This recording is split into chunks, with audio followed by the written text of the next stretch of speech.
नमस्कार दोस्तों, आज हम भारतीय संविधान के अंतर्गत सुप्रीम कोर्ट, जिसे उच्चतम न्यायालय और सर्वोच्च न्यायालय भी बोला जाता है, से संबंधित वीडियो लेकर आए हैं। तो देखते हैं सुप्रीम कोर्ट। सुप्रीम कोर्ट के संबंध में प्रावधान अनुच्छेद 124 से 147 तक दिए गए हैं। प्रश्न आ जाता है कि सुप्रीम कोर्ट का वर्णन कहाँ से किस अनुच्छेद से किस अनुच्छेद तक है। तो अनुच्छेद 124 से 147 तक वर्णन है। सुप्रीम कोर्ट का उद्घाटन 28 जनवरी 1950 को हुआ था। प्रश्न आ जाता है कि सुप्रीम कोर्ट अर्थात उच्चतम न्यायालय का उद्घाटन कब हुआ था। तो इसका उद्घाटन हुआ था 28 जनवरी 1950 को। अनुच्छेद 124 में सुप्रीम कोर्ट का गठन, न्यायाधीशों की नियुक्ति, पदावधि और हटाना आदि का प्रावधान दिए गए हैं। प्रश्न आ जाता है कि भारत के सुप्रीम कोर्ट के पहले मुख्य न्यायाधीश कौन थे। तो यह थे हीरालाल जे कानिया। हीरालाल जे कानिया। और कई पुस्तकों में हरीलाल भी लिखा है, हरीलाल जे कानिया। तो आप देख लेना, जे कानिया तो जरूर लिखा होगा, हीरालाल हो चाहे हरीलाल। तो मतलब यह कुछ डिफरेंट पुस्तकों में अलग अलग दिया, तो हीरालाल जे कानिया। और अब हम आगे देखते हैं सुप्रीम कोर्ट का गठन। सुप्रीम कोर्ट का गठन एक मुख्य न्यायाधीश तथा 7 अन्य न्यायाधीशों से मिलकर होता था, किंतु संसद न्यायाधीशों की संख्या बढ़ा सकती है। वर्तमान में सुप्रीम कोर्ट में एक मुख्य न्यायाधीश तथा 33 अन्य न्यायाधीश होते हैं। न्यायाधीशों की नियुक्ति।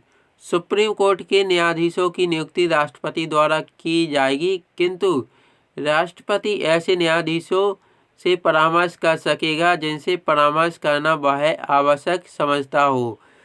और यह न्यायाधीशों की नियुक्ति से संबंधित एक पद्धति है जिसे कॉलेजियम बोला जाता है। इसमें 5 सदस्य होते हैं इस कॉलेजियम में। अब हम आगे देखते हैं न्यायाधीशों की योग्यताएं। न्यायाधीशों की योग्यताएं क्या है। सुप्रीम कोर्ट के न्यायाधीश बनने की निम्नलिखित योग्यता हैं। नंबर 1, वह भारत का नागरिक हो। नंबर 2, वह कम से कम 5 वर्ष किसी उच्च न्यायालय में न्यायाधीश रहा हो। मतलब क्या है, अगर सुप्रीम कोर्ट अर्थात उच्चतम न्यायालय का न्यायाधीश बनना है तो वह कम से कम 5 वर्ष किसी उच्च न्यायालय अर्थात हाई कोर्ट में न्यायाधीश रहा हो। और अथवा अगर यह ना किया हो तो अथवा क्या है, वह कम से कम 10 वर्ष तक किसी उच्च न्यायालय अर्थात हाई कोर्ट में अधिवक्ता रहा हो। अधिवक्ता माने वकील रहा हो। अथवा यह भी ना हो तो फिर अथवा राष्ट्रपति की राय में प्रसिद्ध न्यायवादी हो। तो यह 3 में से कोई एक की योग्यता होनी चाहिए। अब हम आगे देखते हैं न्यायाधीशों की पदावधि। मतलब पद की अवधि को क्या बोला जाता है, पदावधि। तो सुप्रीम कोर्ट के न्यायाधीश 65 वर्ष की आयु तक अपने पद पर बने रहते हैं। 65 वर्ष की आयु तक बने रहते हैं। त्यागपत्र। सुप्रीम कोर्ट के न्यायाधीश अपना त्यागपत्र राष्ट्रपति को सौंपकर पद से मुक्त हो सकते हैं। पद से हटाना। पद से कैसे हटाया जा सकता है। तो सुप्रीम कोर्ट के न्यायाधीशों को संसद द्वारा एक प्रस्ताव पारित करने पर राष्ट्रपति के हस्ताक्षर। पद से हटाना। सुप्रीम कोर्ट के न्यायाधीशों को संसद द्वारा एक प्रस्ताव पारित करने पर राष्ट्रपति के हस्ताक्षर पर इन्हें पद से हटाया जा सकता है। इन्हें हटाने की प्रक्रिया महाभियोग की प्रक्रिया के समान है। अब हम आगे देखते हैं अनुच्छेद 125। अनुच्छेद 125 सुप्रीम कोर्ट के न्यायाधीशों का वेतन संसद द्वारा निर्धारित होगा। अनुच्छेद 125 क्या कहता है, सुप्रीम कोर्ट के न्यायाधीशों के वेतन से संबंधित वर्णन करता है। अनुच्छेद 126, यदि मुख्य न्यायाधीश अनुपस्थित हो तो राष्ट्रपति अन्य न्यायाधीशों में से कार्यकारी मुख्य न्यायाधीश की नियुक्ति करेंगे।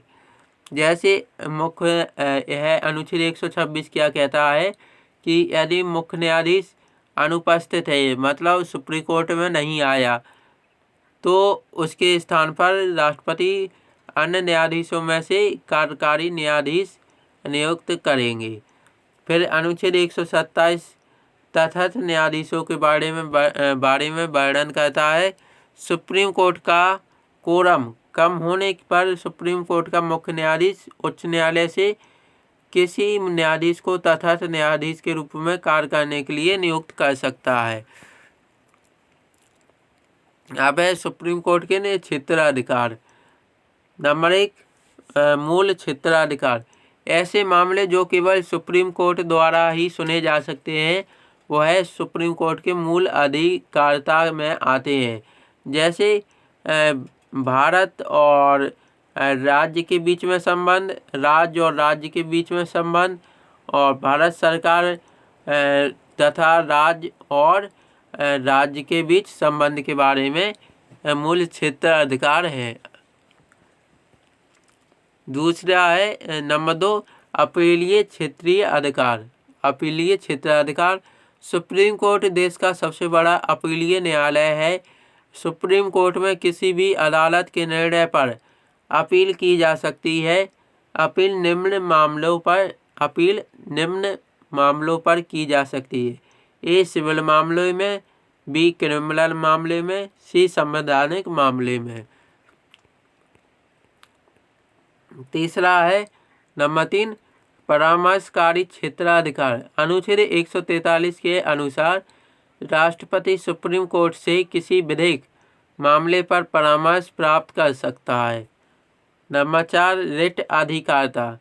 अनुच्छेद 32 के तहत सुप्रीम कोर्ट मूल अधिकारों के संरक्षण के लिए 5 प्रकार के रिट जारी करता है। सुप्रीम कोर्ट की शक्तियाँ। सुप्रीम कोर्ट की शक्तियाँ कौन कौन सी है? नंबर 1, अभिलेख न्यायालय की शक्ति। अनुच्छेद 129 के अनुसार सुप्रीम कोर्ट एक अभिलेख न्यायालय है जिसके समस्त निर्णय रिकॉर्ड के रूप में सुरक्षित रखे जाते हैं, जिसका पालन देश के सभी अदालतों को करना अनिवार्य है। नंबर 2, न्यायिक समीक्षा। सुप्रीम कोर्ट के द्वारा कार्यपालिका और विधायिका के द्वारा दिए गए आदेश बनाई गई विधियों की संवैधानिकता जांच की जाती है और यदि वह संविधान के विरुद्ध है तो उन्हें शून्य घोषित कर दिया जाता है। नंबर 3, संविधान का संरक्षक। सुप्रीम कोर्ट संविधान का संरक्षक है। वह संविधान का अंतिम व्याख्या करता है। तो दोस्तों यह सुप्रीम कोर्ट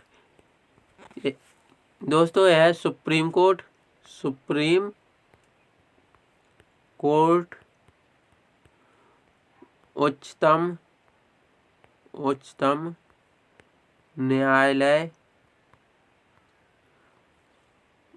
और सर्वोच्च न्यायालय से संबंधित वीडियो था। यह एक ही चीज़ के तीनों नाम हैं।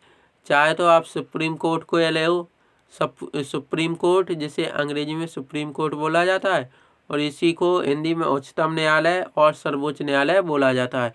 तो यह उच्चतम न्यायालय से संबंधित वीडियो था। अगर आपको यह वीडियो अच्छा लगा हो तो अपने दोस्तों के साथ इस वीडियो को शेयर करें और वीडियो को लाइक करें। अगर आपको इस वीडियो में कोई कमी दिखती है तो कमेंट बॉक्स में कमेंट करें। वीडियो देखने के लिए बहुत बहुत धन्यवाद।